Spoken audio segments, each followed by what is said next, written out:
I still remember the morning I walked into Pinnacle Enterprises, mop and bucket in hand, ready for another day in my navy blue uniform. My name is Clara Thompson, 48 years old, and for 15 years I'd been the cleaning lady.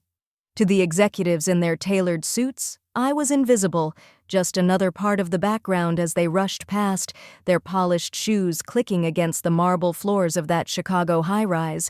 But that all changed one day, starting with a spilled coffee and a cruel laugh from the CEO, Victor Lang. That was the moment I decided enough was enough. They'd mocked me for the last time. Every night I'd push my cart through the empty offices, the city skyline glowing through the massive windows. Victor's corner office was always the worst, papers strewn everywhere, coffee cups left like trophies.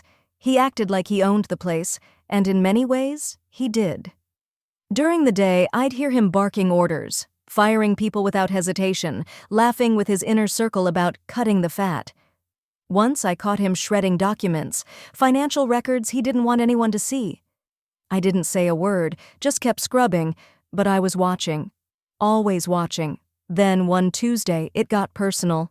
I was mopping the lobby when Victor walked in with his entourage, all smirks and loud voices. Someone had spilled coffee near the elevator, probably one of them, and he pointed at me, barking, "Clean it up, Grandma." The entire staff turned to look.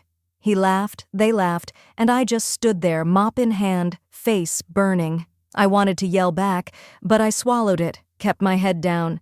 That night, alone with my cart, I made a promise to myself. He'd pay for that. What most people didn't know was that I wasn't always just the cleaning lady. 15 years ago, my uncle, a big-time investor, passed away and left me something no one knew about. Shares in Pinnacle Enterprises. A lot of them. I could have cashed out, but instead, I stayed, mopping floors and watching Victor turn the company into his personal playground. I saw good people, janitors, assistants, get laid off while he bought another yacht. Those shares were my secret, my ace in the hole. After the coffee spill incident, I called my old friend Tom, a lawyer. Over greasy fries at a diner across town, I told him everything. Victor's layoffs, the shredded documents, the way he treated us like dirt. Tom leaned in, his eyes sharp. "Clara," he said, "you're the majority shareholder. You've got the power to end this." I'd been quietly gathering evidence, photos of documents, emails fished from the trash, numbers that didn't add up. Tom grinned. We hit him at the shareholders' meeting. Hard. The meeting was a week away, and I kept my head down, mopping floors like nothing was happening. Victor strutted around, bragging about record profits while I dusted his office, my phone buzzing with Tom's texts. Evidence is airtight. Late at night, I'd slip into the copy room, printing out emails and documents that proved his lies. My hands shook, but I felt alive. One night, I overheard him on a call, laughing about squeezing the little people. I smiled to myself. He had no idea what was coming. The night before the meeting, I couldn't sleep. I sat in my tiny apartment, staring at the stack of papers Tom had organized, every lie Victor told, every dollar he stole, laid out in black and white. My uniform hung on the chair, still smelling like bleach. Tomorrow I'd walk in, mop in hand, and they'd laugh, until they didn't. I thought about my uncle, how he'd trusted me with those shares. This wasn't just for me, it was for every janitor, every assistant Victor had crushed. The morning of the shareholders' meeting, I walked into Pinnacle like always, bucket rattling, head down. The boardroom was buzzing with suits, Victor at the head of the table, smirking like a king. I waited in the hall, gripping my cart until Tom texted, "Now." I pushed through the doors, still in my uniform, and every head turned. Victor snorted. "What's she doing here?" he barked, waving me off. I took a deep breath, stepped forward, and said, "I'm not just the cleaning lady, Victor. I own this company." The room went silent. Victor laughed, a loud fake laugh, and said, "Nice joke, sweetheart. Get back to your mop." The board chuckled nervously, but I didn't flinch. I pulled out my folder, slapped it on the table, and started reading. Falsified reports, illegal layoffs, his own emails calling us disposable.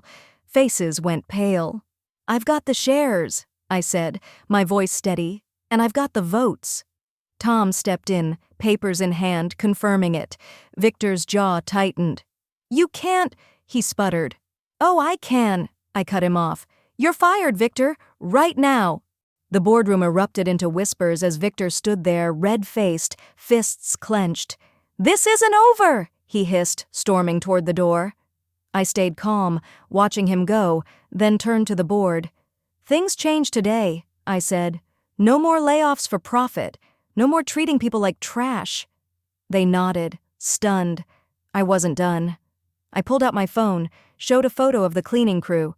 These folks deserve raises, starting now. A few clapped, tentative at first, then louder. For the first time in 15 years, I felt seen. Victor didn't go quietly. As I left the building that day, I saw him in the parking lot yelling into his phone, pacing like a trapped animal. I kept walking, my bucket rattling one last time. By evening, my phone lit up with news alerts. Pinnacle CEO ousted in shareholder coup. Then it got better. Regulators had seen my leaks, frozen his accounts, seized his yacht. His name was dragged online, tweets calling him a fraud, a bully. Karma didn't just knock on his door, it kicked it down. I sat on my couch, a smile tugging at my lips as I replayed everything in my mind. Have you ever seen someone's world collapse that quickly? The next day at Pinnacle, the air felt different. I walked in, not in my usual uniform, but in jeans and a sweater. People stared, not with pity but with something new, respect. The cleaning crew surrounded me in the break room, their faces lit up with excitement. Clara, you actually did it, one of them said, handing me a coffee. I laughed, the sound unfamiliar but freeing. It had been years since I'd felt this light. Later, I sat in what used to be Victor's office, signing off on raises and ethical policies. The view from the window was the same, but it felt different now. It was mine. I wasn't invisible anymore. What's it like to finally be seen after years of being overlooked? News traveled fast. By noon, my inbox was overflowing. Reporters begging for interviews, former co-workers sending heartfelt thanks. One email caught my eye. It was from a janitor I'd worked with years ago, someone Victor had fired for daring to ask for a sick day. You gave us our dignity back, he wrote. My eyes welled up as I read it. Walking through the halls, I noticed people smiling at me. Real, genuine smiles. A young guy from accounting stopped me and said, "You're a legend, Clara." I shrugged it off, saying, "Just doing what's right." But inside, I felt unstoppable. Have you ever had someone thank you unexpectedly like that? That evening, I met Tom at the diner where we'd first hatched our plan. He was already there, a plate of fries waiting. "You're everywhere, Clara," he said, showing me his phone. "Cleaning lady turned CEO, it's trending." I laughed, shaking my head. I just wanted Victor gone. Tom leaned back, a smirk on his face. "You did more than that. You woke the whole company up." We toasted with soda cans, feeling like kids again. Outside, the city lights flickered as they always had, but I felt different, stronger, more alive. I'd spent 15 years waiting, and now I'd won. What's the sweetest victory you've ever tasted?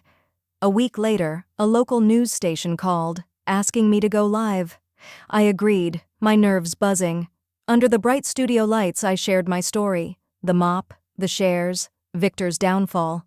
The host leaned in, curious. "Why'd you wait so long?" I paused, then answered, "I needed proof and the right moment." The response was overwhelming. Calls flooded in, people cheering, some even crying, saying I'd inspired them to stand up at their own jobs. I left the studio feeling shaky but proud.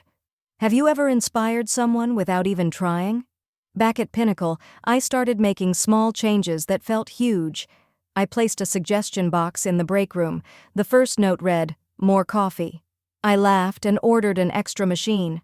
Then I met with the cleaning crew, asking what they needed. Better hours? Gloves that didn't tear? Done. Miguel, one of the crew members, pulled me aside. "My kid saw you on TV," he said. "She wants to be like you someday." I blinked back tears. Tell her to be better than me. It hit me then. This wasn't just about Victor anymore. What's one small change you'd make if you were in charge? Victor didn't disappear quietly. A month later, I saw him on a cable show, ranting and calling me a sneaky janitor who stole his company. I rolled my eyes, but then the host played a clip, security footage of Victor trashing his office after I fired him, screaming like a child. I laughed so hard I spilled my tea. Online, people tore him apart. Memes flooded the internet, his meltdown trending. His old allies distanced themselves, and his empire became a joke. Karma wasn't done with him yet. Have you ever seen someone dig their own grave deeper? Things settled at Pinnacle, but I couldn't shake the feeling of being watched. One night as I walked home, I noticed a man lingering too close, too quiet. Then my phone rang. It was Tom. "Clara, Victor's been asking around about you. Stay sharp." My stomach dropped. I'd won, but he wasn't letting go. The next day, I hired security for the crew, just in case. I wasn't scared, though. I'd faced him once. I'd do it again. That mop wasn't my weapon anymore. My voice was. Have you ever had someone try to drag you back down after you rose up? Victor's final attempt came quickly. One morning, a lawyer showed up at Pinnacle with a lawsuit, claiming I'd manipulated the shares. I met him in the lobby, calm and collected. "Check the records," I said, handing over my uncle's will, notarized and indisputable. Tom stood beside me, smirking. The lawyer skimmed the document, stammered, and left. Hours later, news broke. Victor's case was dismissed. The judge called it frivolous. His legal fees piled up.